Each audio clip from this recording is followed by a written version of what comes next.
All right, let's dive in. Today we're exploring All About the USA by Emily Winston. A fantastic resource. It really is, and we're going beyond the typical, just the highlights, to uncover those interesting little details that make history come alive. It's like we're on a treasure hunt, right? Sifting through the American story, finding those unexpected facts and connections. Exactly. And then, along the way, asking ourselves, how did these events, shape the nation we see today? Big question. Huge.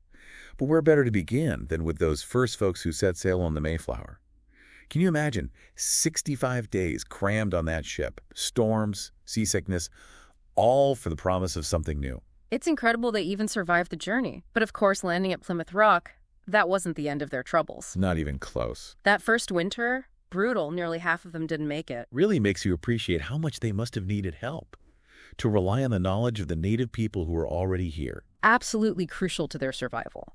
Native American expertise in agriculture, things like corn, beans, squash. It made all the difference. And that interaction, at first it was cooperative, but it kind of foreshadows a really complicated and honestly often tragic theme throughout American history. Yeah, it does. This reminder that the story of America, it's not just about triumph. Yeah.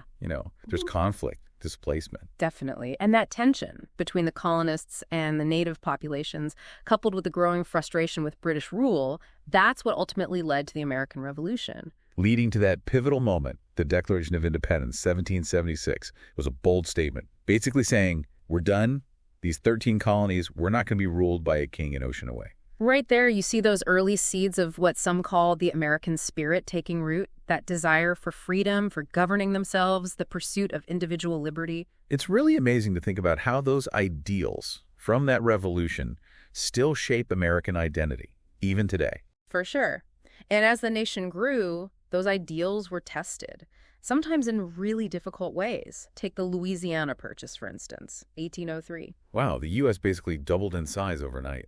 It must have felt like so much opportunity, so much potential, but probably also a lot of fear, uncertainty. It was a huge turning point. Westward expansion kicked into high gear, and of course it had a major impact on Native Americans who were already living on those lands. Which brings us to, a truly heartbreaking part of the story. The Trail of Tears, forcing thousands of Cherokee people from their homes. It's a stark reminder of the human cost of that expansion, the brutal consequences when cultures clash, when ideologies collide. It really makes you think about, what does progress even mean? What's the balance between ambition and responsibility? Questions we're still wrestling with today, for sure.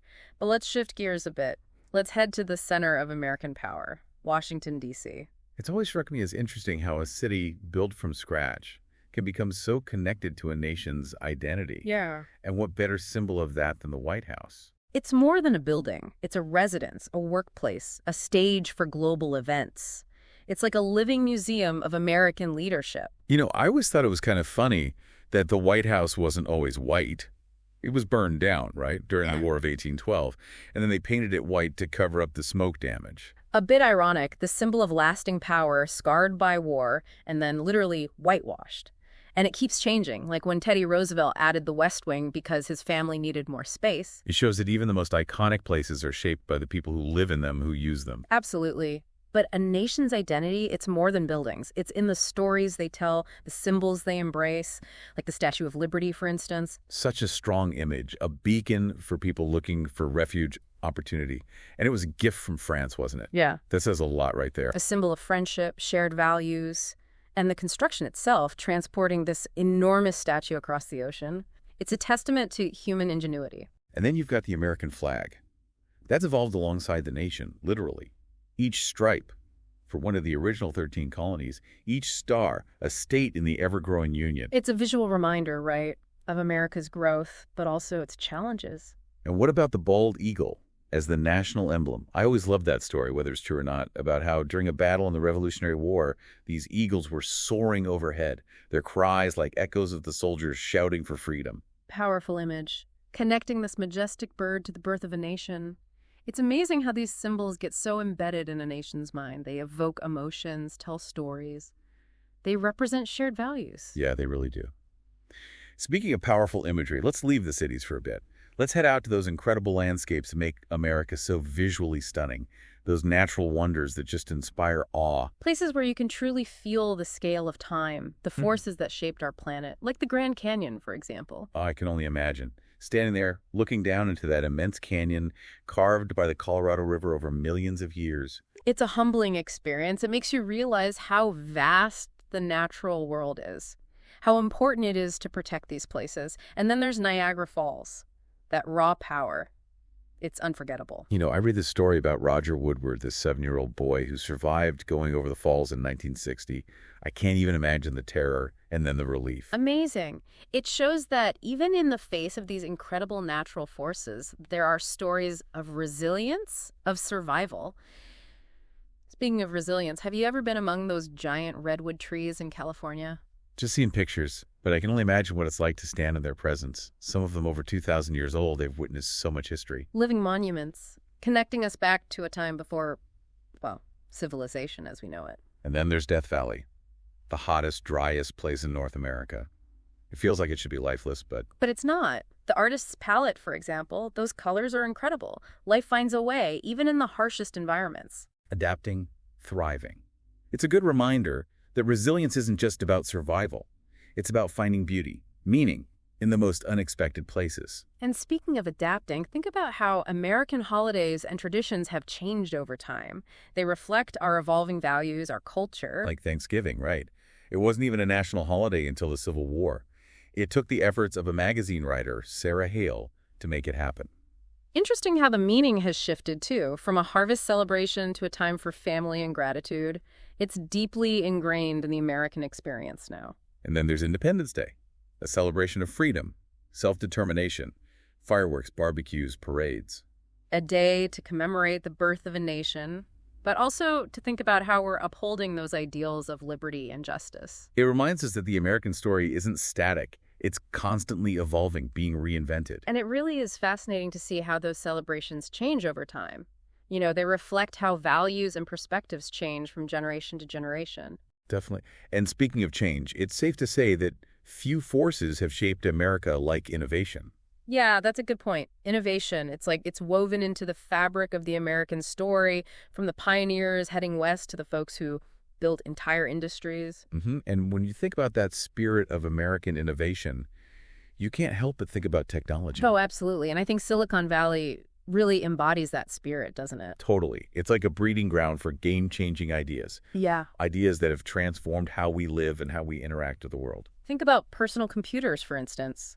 Hard to imagine life without them now. I know, right? I mean, we can access information, talk to people across the world, and create things that were unimaginable just a few decades ago. It's incredible. And, you know, it's thanks to companies like Microsoft and people like Bill Gates and Paul Allen that those powerful tools became available to everyone. They really democratized computing power. They did. And then there's Apple, the company Steve Jobs built with that sleek design and user-friendly technology. It's like they knew what people wanted before they even knew it themselves. Like when the first iPod came out, it was revolutionary. You could suddenly carry your entire music library in your pocket. Crazy. It's amazing. And it paved the way for all the streaming services we use now. And speaking of revolutionizing how we access information, Google. Oh, yeah, Google. It's become a verb. It has, just Google it. I know, it's incredible how much information is right there at our fingertips. And it's not just search Gmail, Google Maps, Google Docs. I mean, these tools are part of everyday life. I can't even remember what it was like before Google Maps. I know. Google has changed how we navigate the world literally and digitally. For sure. And then there's the whole world of social media, Facebook, Twitter, connecting people in ways we never thought possible. But it's also brought up these really important questions about privacy misinformation, the impact of technology on society. It's definitely a double-edged sword. Technology has given us so much, but it also presents us with new challenges, new dilemmas we have to think about. We do. And it's a reminder that innovation, it's not always a straight line. You know, it's not always just progress. There can be unintended consequences that we need to be responsible for. Right. And it makes you think about how we even define progress. Is it just about new technology, or is it about using that technology to make a better world for everyone?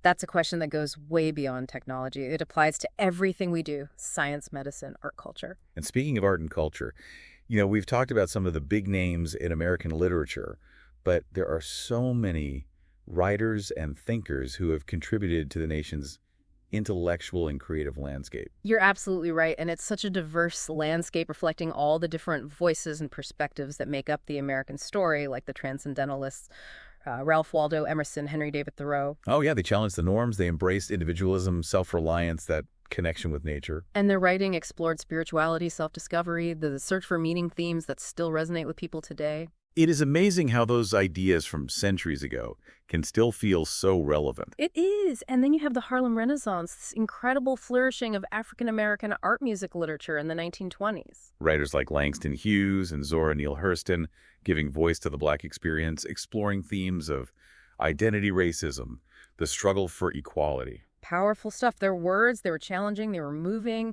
They helped change the American literary landscape and inspired so many writers who came after them. They really did. And we can't forget about the Beat Generation writers like Jack Kerouac and Allen Ginsberg, rebelling against conformity, embracing a more free-flowing experimental style. They challenged conventions, explored new ways of expressing the human experience. Like Kerouac's On the Road, it captured that feeling of youthful rebellion, the search for authenticity, the desire to break free from society's rules. Absolutely, and they inspired so many young people to question the status quo, to find their own voices. To find their own voices? And, from the Transcendentalists to the Beat Generation American literature, it's always been about pushing boundaries, exploring new ideas, giving voice to diverse perspectives. It really has, it's a testament to the power of words to challenge, to inspire, to bring about change. It is. And that diversity of voices, that's one of the things that makes America so unique, right? A nation built by immigrants, a melting pot of cultures, all contributing to the American identity. It reminds us that the American story, it's not just one story. It's a collection of countless individual stories all woven together, and those stories are still being written today, shaping the nation's present and its future. It makes you wonder what those stories will say about the American spirit in the years to come. Will it be defined by even more technological advancements, or a renewed focus on social justice, a deeper understanding of how interconnected we all are? Those are questions for every generation to wrestle with. But one thing's for sure, the American spirit, that resilience, that drive to innovate, that unwavering belief in progress, it will continue to shape the nation's journey. Well said. Let's take a moment to think about everything we've talked about so far, and then we'll be back for the final chapter of our deep dive into the heart of America. Back again. So we've journeyed from Plymouth Rock to Silicon Valley, but what really sets America apart? Well, it's the people, right? That incredible mix of backgrounds, experiences, perspectives, all coming together in this constantly changing picture. And you see that woven into American culture, the art, the music, the food, like a melting pot where traditions mix and new things are born. Speaking of mixing, we've talked literature, but what about American music? That story crosses continents, spans generations. It echoes the hopes, struggles, the whole experience of being American. It's true. Think about the blues. Born out of hardship, the African-American experience in the South. It's a sound that says so much about resilience, finding beauty amidst the pain. It's powerful. And artists like Robert Johnson, Bessie Smith, they poured their hearts into it, gave a voice to a generation, laid the groundwork for so many genres to come. Then jazz explodes onto the scene. All that energy, those rhythms, it feels like a nation in motion, always changing. Cultures blending, making something new and exciting. Legends like Louis Armstrong, Duke Ellington, Billie Holiday, they weren't just musicians, they were innovators, pushing boundaries, redefining what music could be. And you can't talk about revolutionizing music without rock and roll. That raw energy, that rebellion, breaking free from the rules. Elvis, Chuck Berry, Little Richard. They became icons, challenging norms, electrifying crowds. And it opened the door for so much more.